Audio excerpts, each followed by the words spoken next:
going live. We are going live. We're going live. And now we are live. What is going on? To take you away from all the politics of the world, here we are reviewing some albums, Alan. Bring a little happiness to people's lives. We're getting down to the basics, which is what this whole show has been always been about.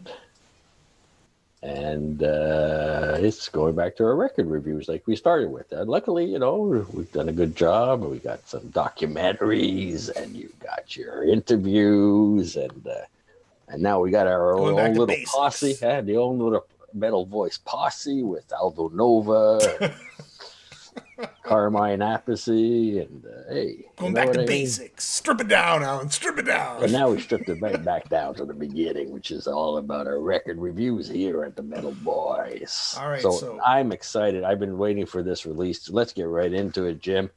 The Dead Daisies, Holy Ground. January 22nd on SPV. Go ahead, Alan. Ever since Glenn Hughes joined the band, when we had the pleasure of interviewing Dean and of course, sorry, his name escapes me right here. Doug Aldridge. Doug, yeah, Dean and Doug years ago, and it was still my favorite interview of all time.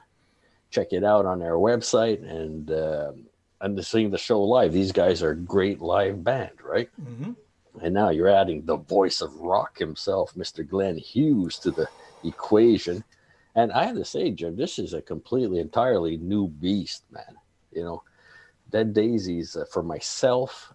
Trying to listen to the records and live, there's a different story, but just the records, the music is, I don't know, it's a little hard for me, difficult. And now I'm listening with Glenn Hughes, and it's nothing to do with, they've always had this rotating lineup, right? This is I call it the Menudo lineup. Yeah, which makes it so interesting, right? You never know. John Corabi did a great job. I just loved him in the band, but it's just, there's something about the music I couldn't do. It wasn't giving me the old thrill, as we could say here, But now with Glenn Hughes, I mean, particularly this album, what a mother. I mean, this is a crazy album. You know what you said right before we started this? It reminds you of Glenn Hughes' solo album Resonate, right? The last one Yeah. he did, what was it, like 3-4 years now, right? Yeah, it's the time flies. It might be longer. Which was a knows? great studio album. The voice, the freak of nature on the vocals. This guy can sing, man. But he's the voice of rock, right? He's the voice of rock. But look, it's funny how, you got 2/3 of Revolution Saints is in the Dead Daisies, right? Dean and Doug. Yeah. And just by adding one element, it changes the whole dynamic, right? Just Glenn Hughes. And I have to assume that Glenn's a pretty active guy. Some would say hyperactive, right? Including himself. And I mean, I think he's got a presence and, like you said, the voice that whatever he does, right? Because I've listened to him with Voodoo Hill, and Communion there, what was it called? The solo stuff, and he did his little tour with Doug years ago, going around the different bars. His solo stuff, I mean, and he's got a presence. Like he's Black Country Communion. that's the one, the Black Country Communion. Where ver pas, as we say in French, without even him probably trying to do it, he probably takes over the whole project, right? Because this is just this pure talent. So that's what I took away from this album. It's like, man, and even the press releases, they're really focusing on the addition of Glenn to the band, right? Yeah. And so if just the great opener, Holy Ground, Shake the Memory. I mean, not only the voice, like you said, is unbelievable, but the bass playing. Holy cow, the bass playing. It's this wall of sound. Yeah. Right? The guitar's down-tuned and heavy blues. That's what it is. It's heavy blues with that voice. Yeah, no, and then the second song, Like No Other bass line, he teases everybody with the reference to Medusa, which was the huge trapeze song from his past, right? So, and Come Alive, that's the one I think might be a leftover from Resonate. I mean, it's I'm not taking away from the guitar playing or the drums at all. It's just that one really takes me right back to that album. So, Bustle and Flow. I'm like you. I like Karabi, but I think Glenn Hughes just takes it to another level. Yeah, the song "My Fate." I mean, that My one, Fate was a great. It's that very sounds like it's what he did with Tony Sabbath. Iommi with Fused. Sabbath. Yeah, those With the Fused Sabbath session. riffs. So, Yeah, or the yeah. Depth sessions, I should say, even. So, that's one that sounds from that era. So, and the first signal was Unspoken, and that's probably, for me, that's probably the most Dead Daisies historically sounding Yeah, track. that's a good point. Is Unspoken, which was the first signal, right? 30 Days in a Hole, another great track. That's a Humble Pie cover. And little known fact, Clem Clemson, who was part of Humble Pie and that did that 30 Days in the Hole, the cover, he was targeted to replace Richie Blackmore before Tommy Bolin. And in Ah, fact, when he came in, Glenn Hughes was there during that period, of course. And when Clem Clemson came in, he thought he had the gig. He actually thought he had it because of the management, Deep Purple. I guess somebody, intuition, kind of told him that you've got the gig, don't worry about it. So there was no, his rehearsal or his audition was no flash power. And that's why they didn't finally chose him, and they went with Tommy Bolin. So. And Rory Gallagher was a name that was thrown out at that time too. That would have been interesting, him replacing Blackmore. So, yeah. but it's a great cover, Righteous And then Days. Far Away is another one for me. The longest track on the album. That's what I love about this album. Wow, man. Far Away, The the last songs, track, epic. yeah. And again, he sings about waterfalls like he did in Voodoo Hills. Is this Glenn's thing? Like Rainbows was Neo's thing, and now waterfalls is kind of Glenn's thing. So, but what I love about this, besides that last track, which is Far Away, these 3-minute songs, right? It finally a band that knows how to get everything in a 3 minutes and 30 and say what they had to say and get out, do the next song. I mean, I just love that. I don't mind some of the prog stuff that we go and visit from time to time, but man, it's great to hear a band that just does the 3-minute to historical 3-minute rock and roll songs and moves on to the next. I would call it heavy metal blues, boogie. Like a little bit of a groove there, right? There's definitely a groove in all the tracks, and I guess anything Glenn Hughes touches has a groove usually. Right? Yeah, that's a very that's an understatement for sure, Jim. Yeah. I mean, that's his background, right? He's always been more Stevie Wonder than Rob Halford, right? Yeah, absolutely. So that's what's his background, and come taste the band with Deep Purple's last album with that lineup. Soul's another He word. got a lot of the criticism for it, and even though he said, "Look, man, everybody has the equal amount of input. If they didn't like it, they could have easily spoken up, but because of that kind of music that they were listening to, it fell on the blame fell on Glenn's shoulders, and fairly or unfairly. So the right word is you're soul. right. That's always been his groove, his background, his feel, and definitely what he brings to each and every project. So the good news is we're going to be talking to Glenn and Doug Aldrich sometime next week. So that's cool. Yeah, fingers crossed. I mean, things could just go, things can always change. Smoke, But we could ask them more about this album, more about the making of this album, of how he came into the picture, some cool stuff. Maybe if you guys ask us some questions, we could ask them some questions, if they're cool enough. The only member that's been sort of solid in this whole band is David Lowry, right? Lowry, yep. That's right. He's basically Lowry. Yeah, he's the only guy he's sort of like the main person, the main guy. Sort of he's bringing in the talent. Credit to him, man, for bringing all that talent over the years into this band. John Corabi, a lot of people like you saw him, and they just, his version of the band was great. And Glenn is taking it to a next level. And if I could just add to that, Jim, I mean, look, Marco Mendoza, who we saw live in that version, he's a monster of a bass player too. Yeah. And again, Glenn just. I don't know how to describe it. He just brings it, like you said, to another level. Because Marco, I mean, I got him from some of John Sykes' solo albums. I got him with the Thin Lizzy album. With Blue Murder second album, he played on that as well. So he's a monster bass player. Yeah, but it's just, I guess it comes down to feel. I mean, it's just something that seems to click with Glenn being in this band. It just seems to click. Hopefully they'll be able to keep this lineup. Glenn Yeah.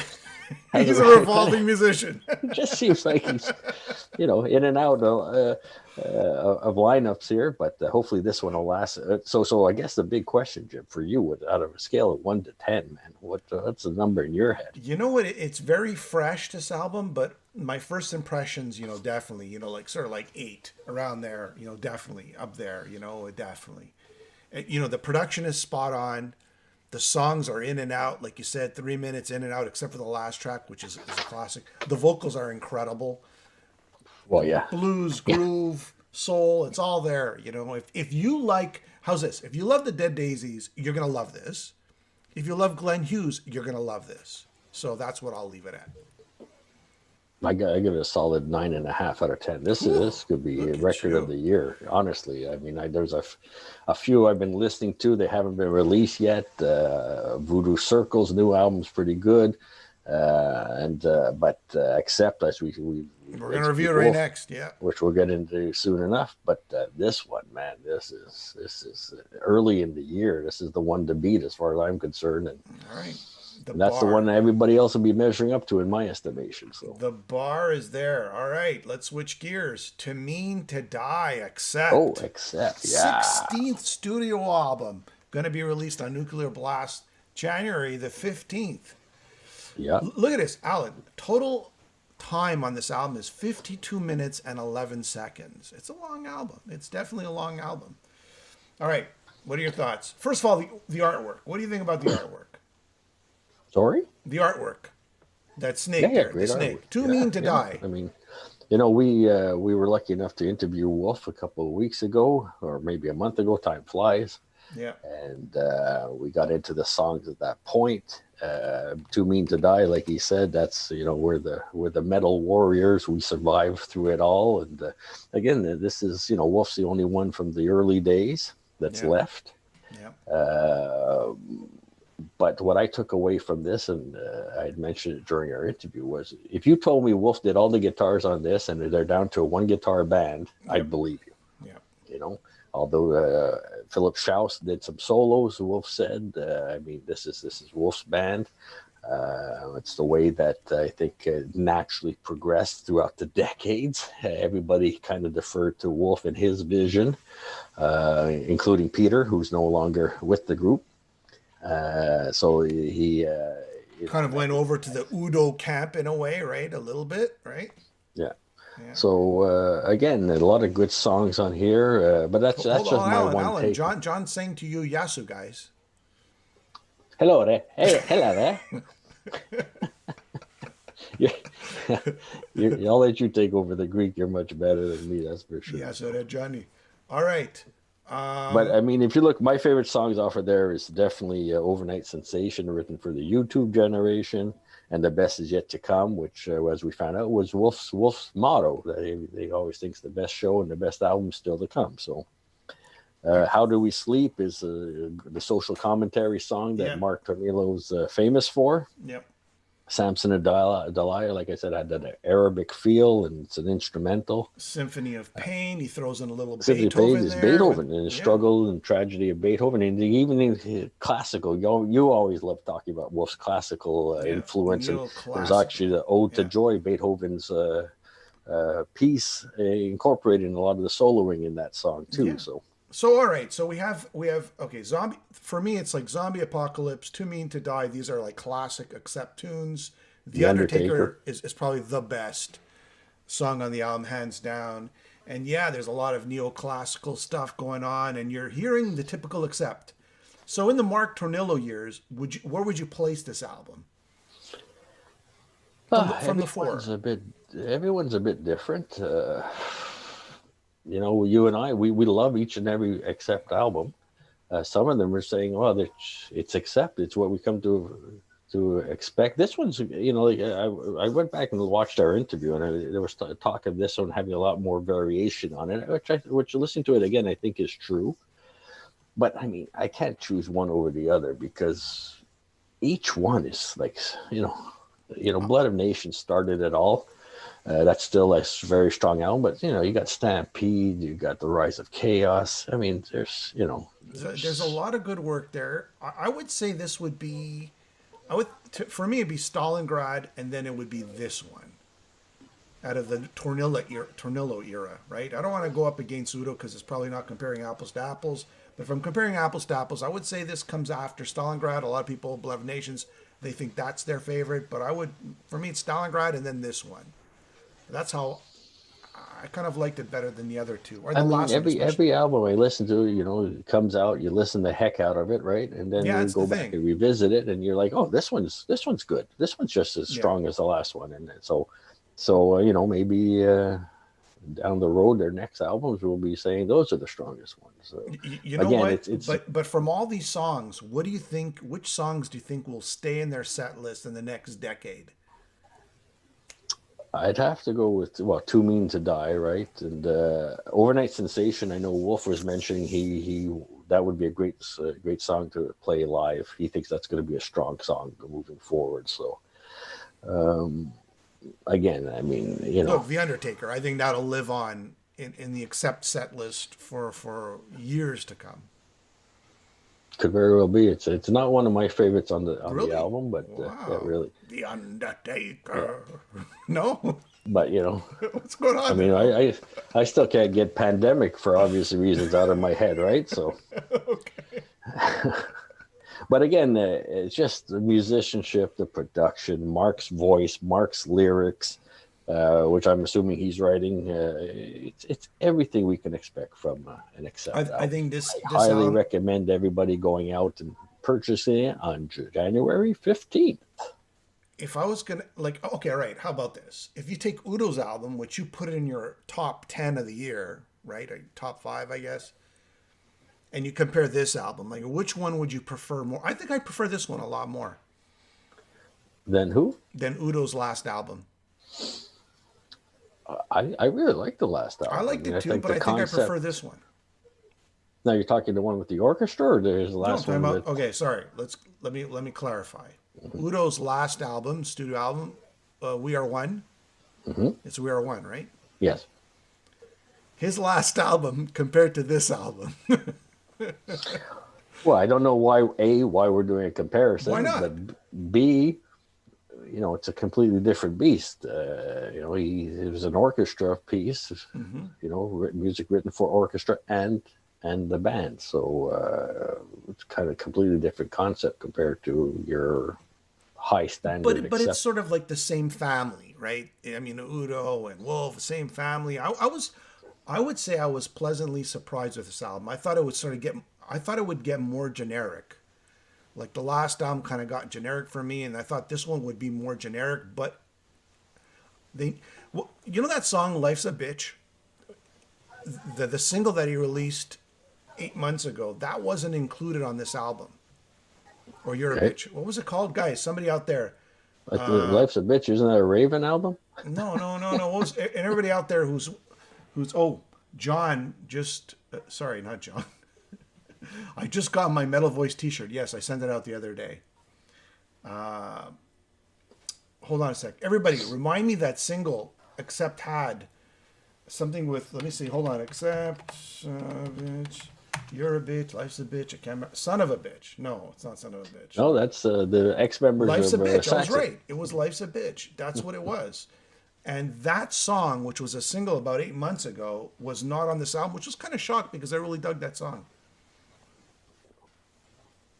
That's a lot of effort for. I really dug that song. All right, let's move on, Alan. Okay. So, bottom line is, it's a really good album.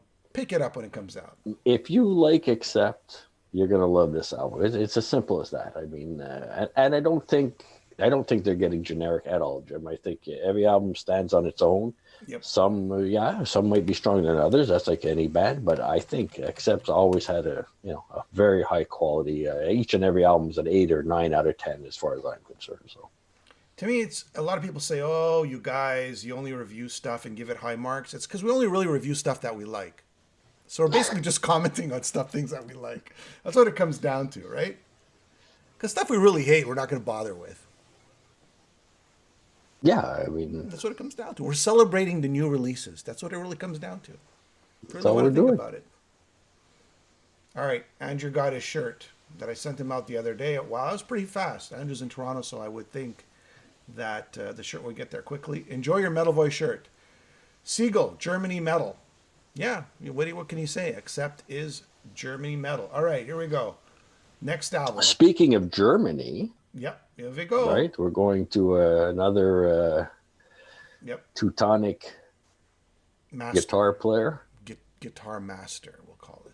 Really, honestly, yeah, I have to admit. I Schenker. mean, Immortal. New, the Michael Schenker group, Immortal. You know, again, you and I spoke about this yesterday, Jim. Back in the day, they really wind my clock. You know, a lot of Michael Schenker stuff. I go looking back, I was able to pick up a lot of it at a used record store and vinyl. I got his whole collection. Went back and revisited, and liked a lot of stuff. I like the Macaulay Schenker. yep. I had a few CDs of them. I enjoyed them, but man, ever since Michael's come back, you know, with the festival of the Michael Schenker group, you know, with the Resurrection and Revival. I mean, you and I think that made my top 10 list a couple of years ago. And then we had the pleasure of seeing them live, which was just like 3 hours. He never left the stage. It was a sight to behold, right? Different cast of characters this time around. Different cast of characters. And I think it was the right move. Yeah. I mean, we can get into it. I mean, just the first song, Drilled to Kill, which with Ralph Sheepers from Primal Fear, another band that you and I have enjoyed over the years. He does a great job. That's what a way to start an album, man. You know, that was the first single, right? Or was it Devil's that's Dog? the first song on the album. But that was the first single, right? Like you released it as a video, I think. So you got him. They've got Ralph Sheepers, I should say, and Joe Lynn Turner actually does a couple of songs on here. Yeah, and Michael Voss, his producer, does some songs, as well as Doogie Ronnie White, Romero. Robin McCauley does In Search of Peace of Mind, and Ronnie Romero, of course, yes, Brazilian Ronnie Romero, who sounds very Diois. See, and that's it, Ronnie. I mean, you did a great interview with Michael recently. I had the pleasure of watching it, and again, Ronnie Romero was saying he could sing anything. That's why he was, you know, he obviously went to play with Richie Blackmore because he could do the Dio years, he could do the Graham Bonnet years, he could do the Joe Lynn Turner years. But for me, this guy, he risks being overexposed because he's playing on everything, including his own band, right? The Lords of Black is his band, I believe. So yeah, I think so. Yeah. So he's almost a little overexposed. And then there's always the risk, like Jorn Landy was accused of, you know, he's just a Coverdale sound alike. So he's at the risk of always being, he's a Dio sound alike. The guy's got an amazing voice, but I don't know if he's found his own voice. You know what I mean? Yeah. So when I hear stuff like on this album, it's like, okay, that's Romero, but is it really Romero? Who's he pretending to be on that song? You know, and it's just my feeling. It's what I struggle with Ronnie Romero. An incredible singer, don't get me wrong. It's just what's his true voice? Because he's, you know, like you said, that's his Dio influence song, and that's his Rainbow influence song. You know, going back to the interview that I did with Michael, it's interesting when he said that everybody from Blackmore's band, like Rainbow, has passed from him to Michael Schenker. So basically, all the same characters, with the exception of Ralph Sheepers, right? Who hasn't? Joe Lynn Turner,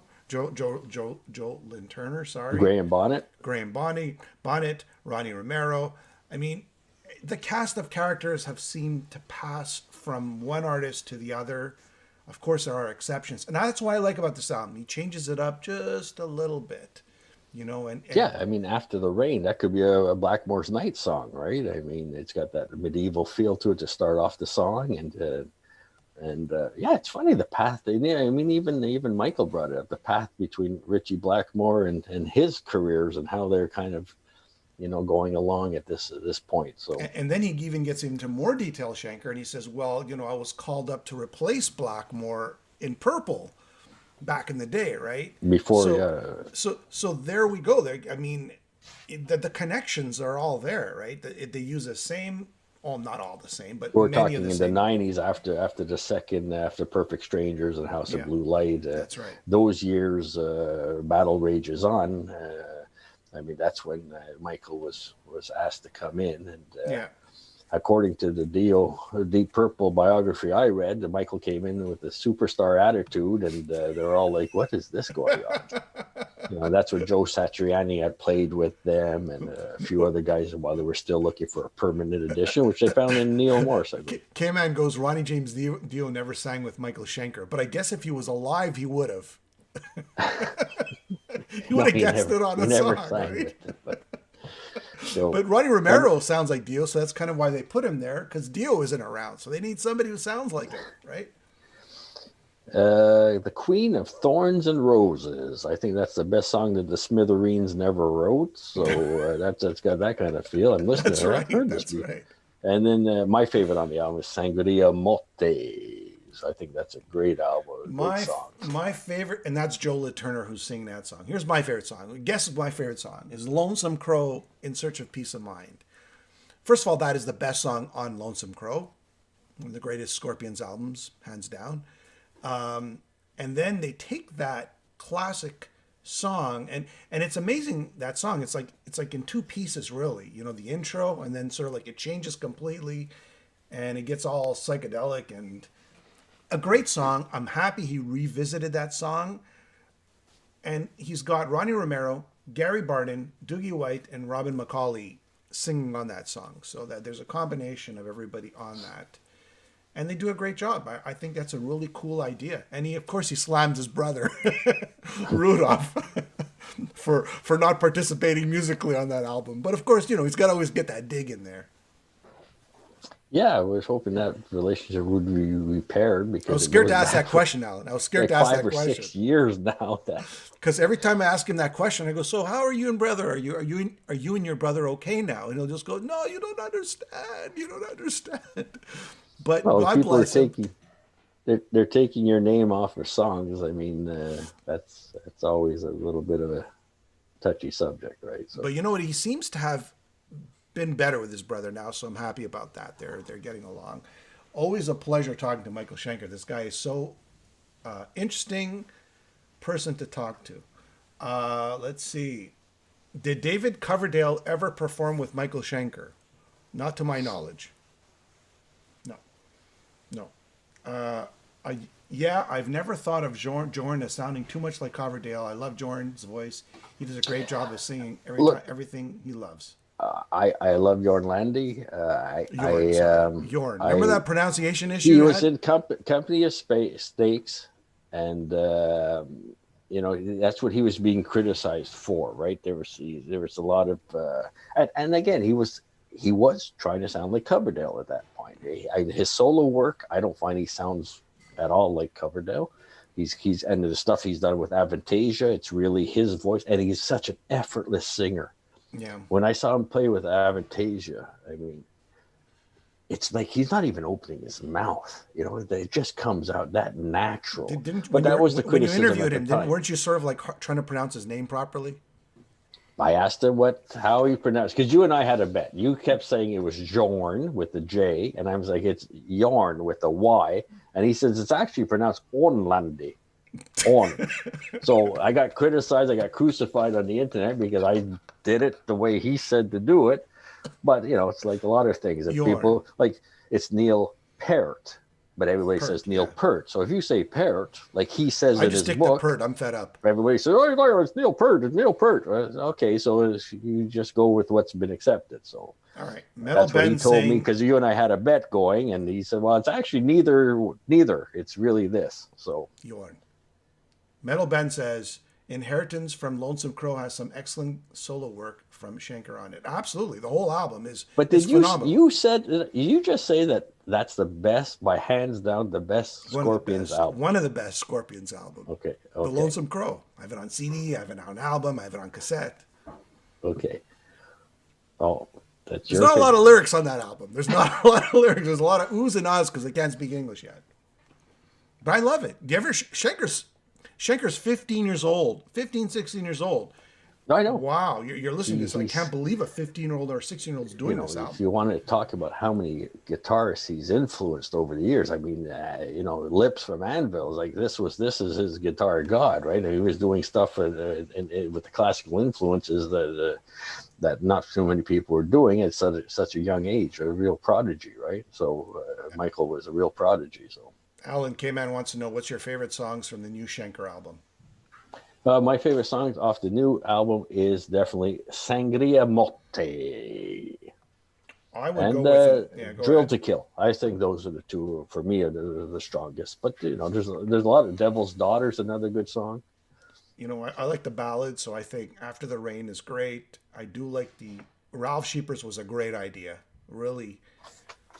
And Don't Die on Me Now, which is a Joe Lynn Turner. He does a great job on it, too. I think the Ronnie Romero stuff sounds a little too sort of like I'm trying to do Dio, but the people who love Ronnie will love the songs, right? And of Yeah, course, it's yeah, Search of those Peace of are Mind. those. I have to say those are some of my least favorite. It's a strong album regardless. And again, everything that Michael's done since Michael Schenker Fest, Yeah, I yeah, think yeah. it's really great. So He keeps reinventing himself, and what he did now he's going back to sort of was Michael Schenker. It was MSG, Michael Schenker, Macaulay, right? Macaulay After Schenker, Macaulay Schenker Group, right? Then he went to Michael Schenker Fest, and now he's back to MSG.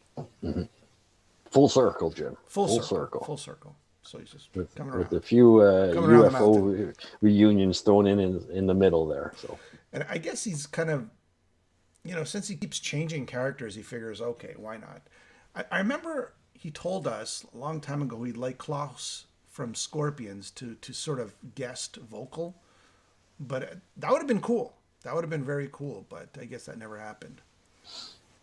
I mean, he got back with Herman and Francis from the Scorpions' heydays, and a few tours with Doogie White. They were the rhythm section. So yeah, and Uli again, John Roth everybody's too, waiting. right? At one point, he Pardon? actually did a few show dates with Uli John Roth. Oh, could be. Back in the day, I could be wrong about that. I think it was him. And then Frank Marino did a few dates with Uli John Roth too. But that's another that's another story right there. But they were, that famous album, the Schenker Brothers album that they were supposed to come up with. That was the talk of the town a decade ago. I guess that's probably Yeah. if it was never released, it might never be released. So, but that was something that a lot of people were looking forward to as well. So All right. So there you have it. I guess. I don't know. Is there anything else you want three to albums, add? so it's a three for one tonight. So It's a 3-for-1. Look at that. So Too Mean to Die, Accept, going to come out January 15th. Nuclear Blast. I think it's a really cool album. What do you think about the new guys? How do you what pronounce you it? guys? Huey Lewis. Lewis. Huey Lewis? Is that how you pronounce it? It's kind of like Huey Lewis. Huey Lewis, yes. Huey Lewis. We're going back to Accept. What are you doing here? No, You I'm just lost me. thinking, what do you think about the new guys in Accept? Are they fitting in? Hey man, if you told me Wolf played all the instruments, I'd believe you. I mean, I can't say they're fantastic or they're the worst. I mean, I have no opinion. It's Immortal coming out. after look, if I get just Stephen Kaufman, Peter, they kind Yeah. of had their own feel and they kind of but I'm not getting that anymore.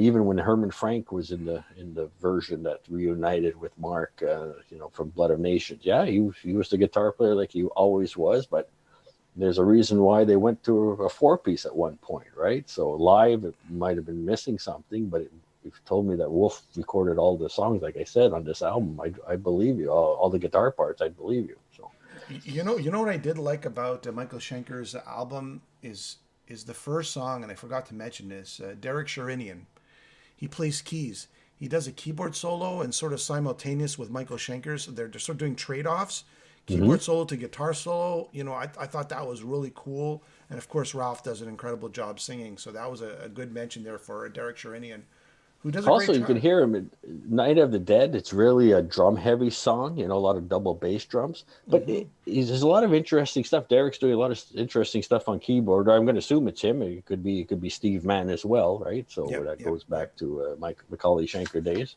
And the And last actually, the album, guy that wrote his, the biggest hit, right?